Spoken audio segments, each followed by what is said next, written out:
Time for the game show where the answers to the questions come from you, kids at schools all over the country. Time for Piece of the Pie.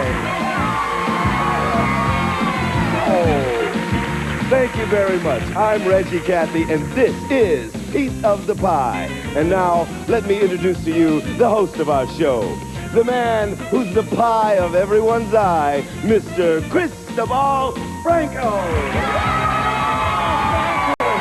Pie in the eye. Hi, everybody, and welcome to Piece of the Pie. I'm Chris Franco, and I'd like to introduce my friend, my guest, who's a super guy. He bakes a super pie. You'll recognize Arthur Howard! Dun, dun, dun, dun, dun, dun. A man who never mincemeats his words. Oh, no. Oh, we'll continue anyway. Gee, we have some terrific guests today, and I'd like to introduce them to you right now. On this side, we have Zach. Seated next to Zach, we have Maria and their team captain, Pam. Put her there, Pam. This is the red team, ladies and gentlemen, playing today on Piece of the Pie. And they'll be playing against Andrew. Seated next to Andrew, we have Erica and their team captain, Lisanne. Ladies and gentlemen, the yellow team playing today on Piece of the Pie. And I'll tell you how we played. We sent questions to kids all over the country. It's your job to try and guess the top 5 answers to one of those questions. Now, when you get one right, your team gets a piece of the pie for that answer's percentage, and we'll post it right here on our big pie chart. The first team that gets over 50% of the pie wins the game. Now, should you get stuck on a question, you can call one huddle per game, where you and your teammates will get together and discuss it and come up with one tremendous team answer, okay? Now we go to Reg Cathy. Reg, can you tell us about today's bar chart, please? I sure can, Chris. We asked kids at Herzl School in Denver, Colorado to name something you do on a camping trip. They gave us 9 different answers. It's your job to tell us the top 5 answers on today's Piece of the Pie. Remember, name something you do on a camping trip. Back to you, Chris. Okay, the question to the kids at Herzl School was something you do on a camping trip. The red team won the toss backstage, which means that, Zach, you're going to give us our first answer. We're looking for one of their top 5 answers to the question. What do you think they might have said as to something you do on a camping trip, Zach? Set up a tent. Set up a tent. Very good, for 18 percentage points. What they said was set up camp or make a fire. So those 2 answers are now taken. We've got 18 percentage points for the red team. We're going to put up their piece of the pie there. Thanks, Arthur. And we move over to Andrew. Hi, Andrew. Have you ever been camping? Yes. Oh, you have? Good. Okay, what do you think? Roast marshmallows. Roast marshmallow, judges? Very good. Excellent answer. That was the most frequent answer, the most popular, for 24 percentage points. The yellow team is leading. They also said roast marshmallows along with hot dogs or cook out. So all those answers are taken, kids. We're going to move over to Maria. Hi, Maria. Beautiful name. Maria. Have you ever been camping, Maria? No, I haven't. But nevertheless. Yeah. How about go swimming somewhere in a river or something? Swimming? Ooh, very good answer, but it just wasn't in the top 5, and that's what we're looking for. Okay. Hi, Erica. Okay, what do you say? I say, like, go hiking. Go hiking? Very good answer. 22 percentage points. We now have 46 percentage points on the yellow side of the pie. You are very close. But remember, you've got to get over 50% to win the game. Hi, Pam. Hi. How you doing? Good. Okay, you're the team captain here for the red team. What do you say? Something you might do on a camping trip. I like to call a huddle. She's going to call a huddle. And Maria and Zach and Pam are putting their heads together, kind of trying to come up with a good answer as to what the kids in Denver, Colorado might have said as to something you do on a camping trip. Pam. Go fishing. Go fishing. Great answer. 23 percentage points. This is so close. It is now 46% of the pie has gone to the yellow team. 41% either team could win on this last question. It goes to the team captain on the yellow team, Lisanne. What do you say? I like to call a huddle. She'd like to call a huddle. Okay. Hey, huddle. Oh, I see you're going to huddle. All right. Something you do on a camping trip.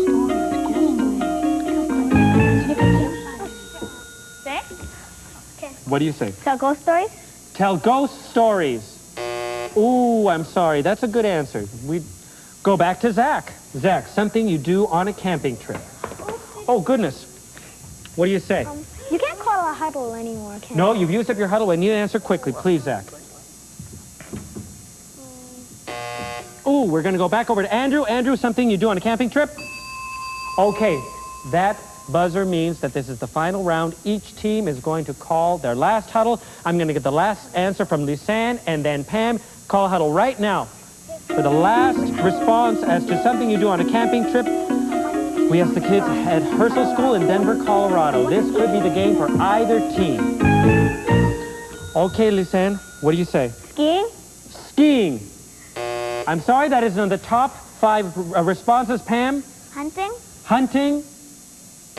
I'm sorry.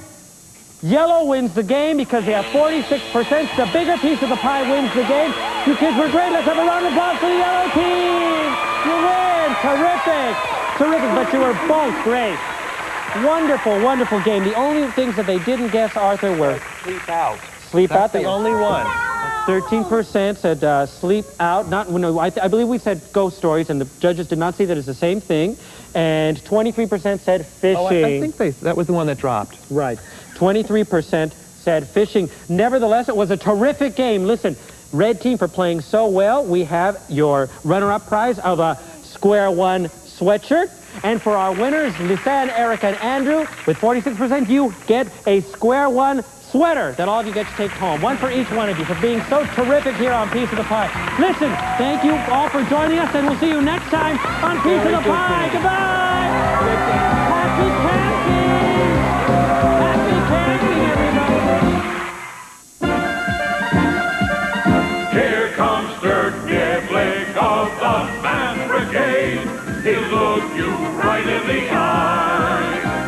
He's always pleasant, never dismayed. He seldom flusters, rarely afraid. I'll show you numbers that should be displayed. He's a hero and what a guy. Here's Dirk. As today's math-intensive episode called You Can Fool Most of the People Most of the Time begins, Lieutenant Dirk Niblick of the Math Brigade was taking a little time off from his favorite subject, mathematics, and studying another interesting subject, geography.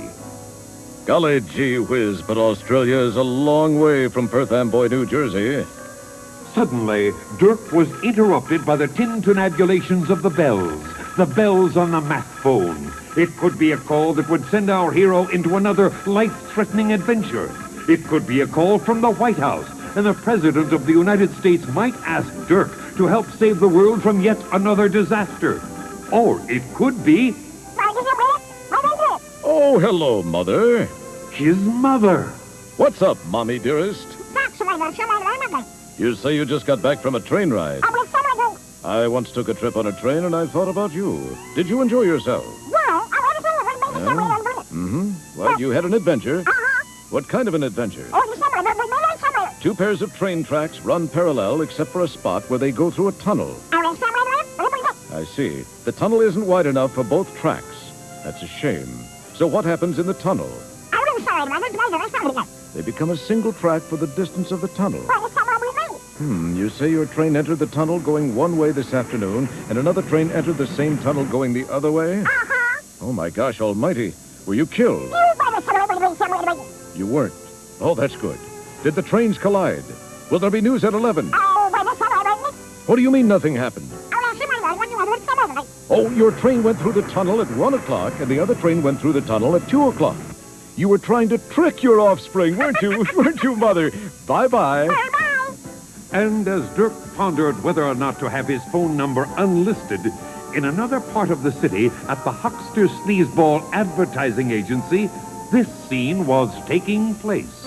All right, people, and I use the term loosely. Have you come up with an advertising campaign for our new car introduction? Sure have, Huckster Sleazeball. Okay, the car is a new import from Russia called the Nudnik. What have you got? Buy a new Niblick, 30% off. Brilliant. Go with it. And no sooner had the decision been made than the ad campaign began. Go to your nearest Niblick dealer and get 30% off. Come on down, walk in and drive out in a new 30% off Niblick. May I help you, sir? Yes, I'm Mr. Beasley, and I'm interested in a Niblick. You know where I might buy one? You've come to the right place, and if I might add... Oh, well, I was hoping you'd subtract. You came at the right time because we're having a 30% off sale. How much does the car cost? $10,000. Oh, that's a lot of money. I don't care. And look at this. We are saving you a pile of lucre. 30%. I have a pile of mulch at home. The basic cost of the car includes a tape deck, simulated naugahyde seats, and wire wheels. Why, I'll be the envy of my friends. But what about my 30% discount? Look at this. We're giving you 10% off the tape deck, 10% off the simulated naugahyde seats, and 10% off the wire wheels. A total of 30% off.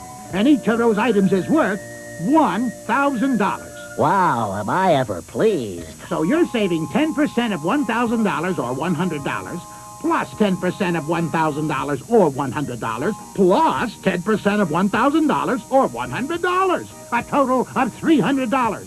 Subtract that amount from $10,000 and make your check out in the amount of $9,700. Gladly. Hello, Mrs. Millhouse. I got a new car which makes me better than you. Hi, Carl Bob the mailman. Look at my new car. No fooling, it's a dandy. Good afternoon, Mr. DeLorean. How do you like my shiny Niblick? Well, Mr. Beasley, how's my favorite neighbor? Oh, hello, Lieutenant Niblick. What are you doing there? I'm watering my flowers. Well, but no water is coming from the hose, Lieutenant. I know, but it doesn't make any difference. The flowers are plastic. Say, I see you got a brand new car. Yes, I did. What happened to your other car? I loaned it to my left side neighbor, George Frankley, and he lost it. Well, it's spiffy. How much did you pay for it? Well, that's the beauty part. It cost $10,000, but I got 30% off. That's a fantastic savings. So 30% of $10,000 is $3,000. That's a deal. You bought the car for $7,000. No, I didn't. I just paid them $9,700. There seems to be a discrepancy here. Tell me about it. I think I see the mistake. But do you, our loyal viewing audience, see the mistake? Mathman? Yep. About 45% of Square One has elapsed. How much of the show is left? Mathman. Nope. Singer. Woo! Mathman.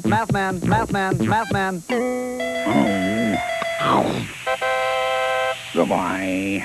Mathman. Well, did you pencil-pushing arithmocats figure out what was wrong with the picture? Dirk did, and he is going to do something about it. What an honor. You're Dirk Niblick. That's right, but how did you know? Who else could you be? Good point. Are you interested in buying a car? No, I'm interested in the car you just sold my neighbor, Mr. Beasley. It must be tough residing next door to a living legend. George Frankley? Dirk Niblick. It's not so bad. He doesn't borrow much from me. You told my friend that you were selling him this car for 30% off. That's what he said, all right. And I did. Look. No, you didn't look. See, 10% off, 10% off, 10% off. 3 tens equals 30. 30% off. You are advertising that you'll give 30% off the $10,000 price of the car, a savings of $3,000. You're doing 2 things wrong. First, you're only discounting 3 parts, not the whole car. That's not what you said you would do. You're not a nice person. Second, your discount is only 10%, not 30%. Look, 10% off the $1,000 tape deck is $100. 10% off the $1,000 simulated naugahyde seats is $100, and 10% of the $1,000 wire wheels is $100. That's only $300. 10% of $3,000. You owe Mr. Beasley $2,700. But what's the trouble here? Deceptive advertising, that's what's the trouble, and you are responsible. No, I'm in advertising. I'm irresponsible. You can't dupe the public. It's illegal and not nice. I want this campaign to cease and desist right now. And you too are at fault, Mr. Beasley. Do you know caveat emptor? Cravat Emperor? That's a necktie a potentate wears, isn't it? No, caveat emptor means let the buyer beware. You have to take some responsibility when you buy a product. Make sure it's exactly what you think it is. Don't let yourself be cheated. That's a good lesson, and you've learned it to me good. Thank you. It makes me feel wonderful to bring a little common sense into the world. And now, I think I'll finish watering my plastic flowers. And that's precisely what did Dirk. I mean, Dirk did. And we can all sleep more comfortably tonight knowing there's a man like Dirk Niblick around to protect us. And also because the temperature should be a nice, cool 47 degrees.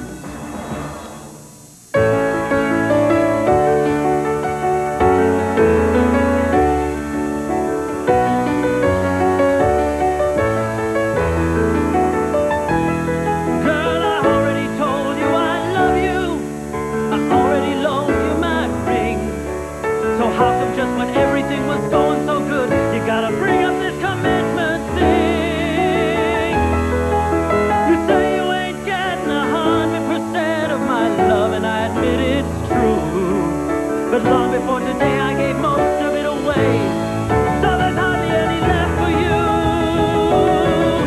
I'm saving 4% for a dear, dear friend who's lying sick in bed, and 8% for a pal of mine who fell and hit her head, 6% for my Springsteen tape, 8% for my car, 12 for the good old USA, and 5% for my guitar.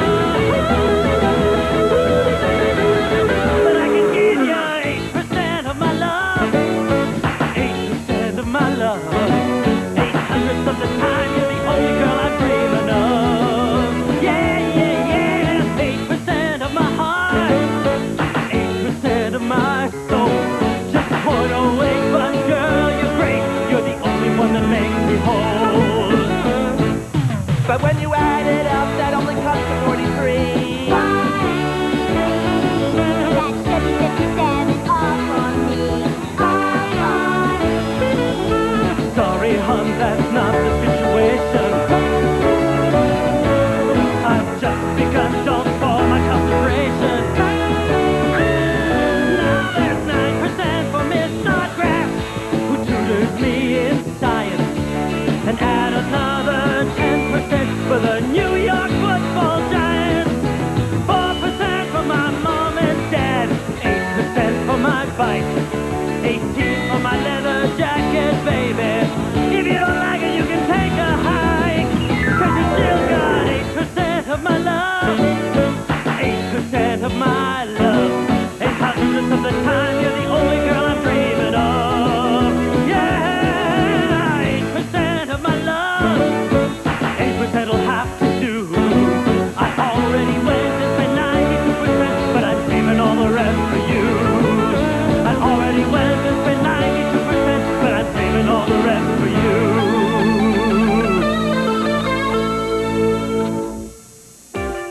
Parallel? Not parallel. Parallel. Still parallel. Are these parallel? The story you are about to see is a fib, but it's short. The names are made up, but the problems are real. It was Thursday, 9:43 a.m., and everyone in Los Angeles was looking forward to the LA Rams' new football season, except the people who lived around Anaheim Stadium and the Rams. I was working the day watch out of Mathnet. The boss is Thad Green. Head of our computer division is Debbie Williams. My partner is George Frankley. My name is Monday. I'm a mathematician.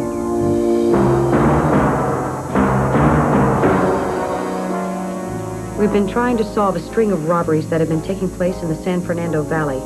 We'd been down an awful lot of blind alleys, but we kept at it. We decided to look at a few of those alleys from yesterday's show to refresh our think tanks. So, let's play What Do We Know? Okay. We know that there have been 22 robberies. We know 15 were committed between 12:30 and 1, Monday through Friday. And 4 were committed on Saturdays between 4:30 5. We know that those 19 robberies were done by someone wearing fashions like George's and who talked like a duck. Right. Let's look for a few more common denominators. Look at their radio advertising. They all advertise on radio. True, but they all advertise on one station.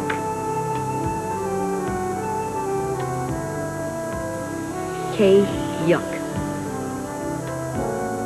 Interesting. That's what I thought. So I got a copy of K-Yuck's program schedule. Look at this. This is K-Yuck's Monday through Friday lineup. And this is Saturdays. They seem to advertise all over the schedule. But look at this. Every one of them advertises on one show, the Vile Dupe Show. My golly, you're right, Debbie. They advertise on Vile Dupe during the week and on Saturdays, too. Yes. And here's something else I found, Mathnetters. What? I just talked to the manager of the station and learned something very interesting. I discovered every one of those companies canceled their advertising just before they were robbed.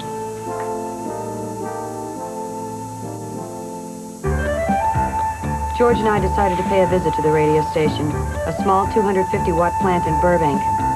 Wild Duke was an acerbic talk show host who insulted his audience most of the time, but for some reason seemed to be quite popular. You ever heard him? Vile Dupe, I mean? Just about him. He's a pistol. He's always yelling at his callers, calling them dopey nincompoops, hanging up on them. Yes, sir. A real pistol. You like him, eh, George? Can't stand him. Why do you listen to him? I can't help it. Our right-side neighbor, Mr. Beasley, listens to him all the time and leaves his windows open.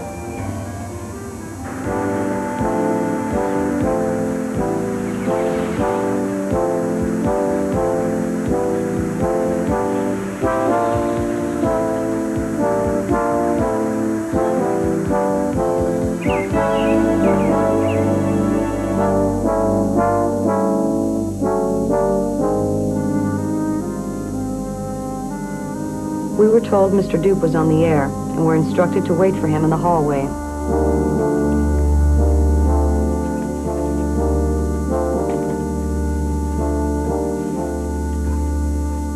You what? Well, that's the most asinine thing these radio ears have ever heard. You're obviously a commie pinko fellow traveler, and your so-called friends would do the world a service if they put hamburger in your socks and lock you up in a kennel with a Siamese cat. Back to more calls in a moment.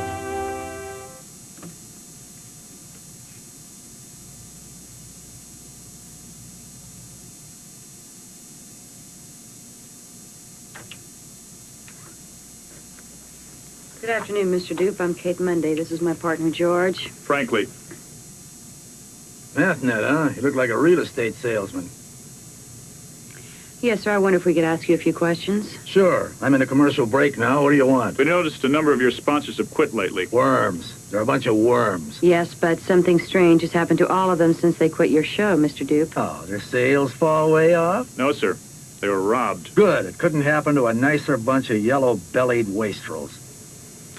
You don't know why they stopped sponsoring your program, do you, Mr. Dupe? I know what the gutless traitors told me. What? That I was too controversial, the little babies. We think a man with your attitude might want to get back at those sponsors. It's ridiculous. I don't need those fleas. I'm doing just fine. We don't think so, Mr. Dupe. Well, then you don't think. We think you had reason to rob those stores, Mr. Dupe. Impossible. I was on the air when those places were robbed. We didn't say what time the robberies occurred, Mr. Dupe. I read it in the papers. It was never printed in the papers, Mr. Dupe. Listen, Nosebleed, I heard about it somewhere. When were the robberies? Most were between 12:30 and 1 p.m. I'm on the air between 12 and 4 every day. Some of the robberies were on Saturdays, Mr. Dupe. What time? Between 4:30 and 5 p.m. Saturdays, I'm on the air from 4 to 8 p.m. Look, Featherbrains, you got the wrong man. Now, why don't you float out of here? Thank you for your time, Mr. Dupe.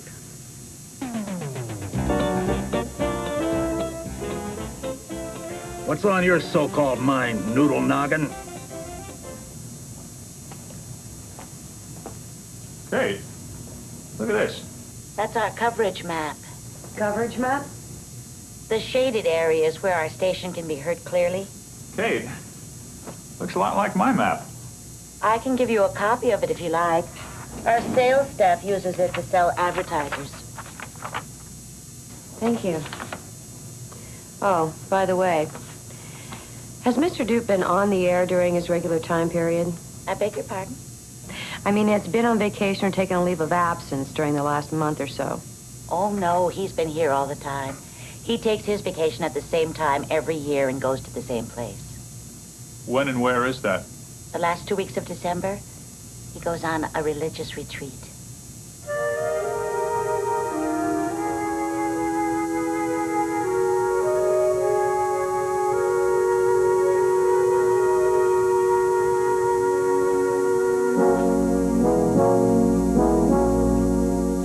I had the people in graphics make up KUC's coverage area on this overlay. Now look. All but 3 of the robberies fall within that coverage area. And those 3 don't follow the time or voice pattern. Dupe has got to be our man. I think so too, George. But he's got an ironclad alibi. I got the background on file Dupe you asked for, Mathnetters. What did you find, Debbie? He used to be a pretty big star in radio. He had a network call-in show and made a lot of money in the 1950s. How did he end up on a little station in the San Fernando Valley? He's always been controversial. One day he was on the air with a member of the DAR, and he called George Washington a communist.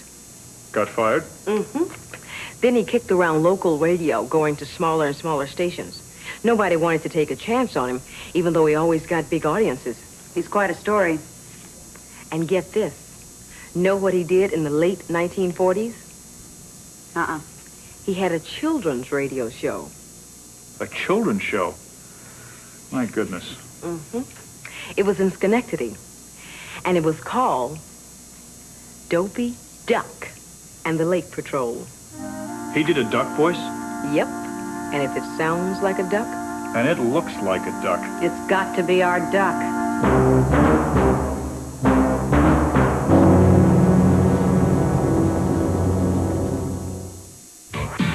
100% of Square One TV is a production of the Children's Television Workshop. This program was made possible by grants from the National Science Foundation, the Corporation for Public Broadcasting, the Andrew W. Mellon Foundation, the U.S. Department of Education, and the Carnegie Corporation of New York.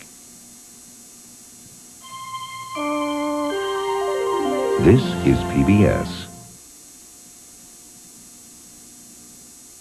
Local broadcast of this program is made possible by an underwriting grant from the Grumman Corporation. Grumman Corporation, a Long Island company committed to education.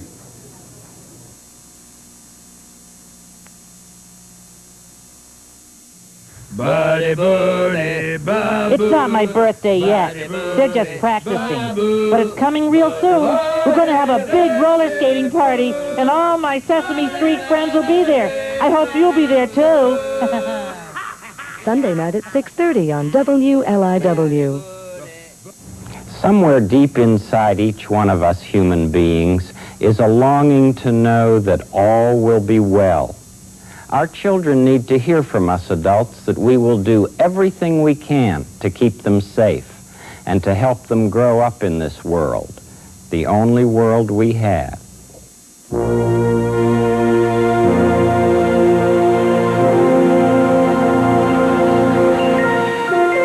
You're watching viewer-supported public television, WLIW, Channel 21.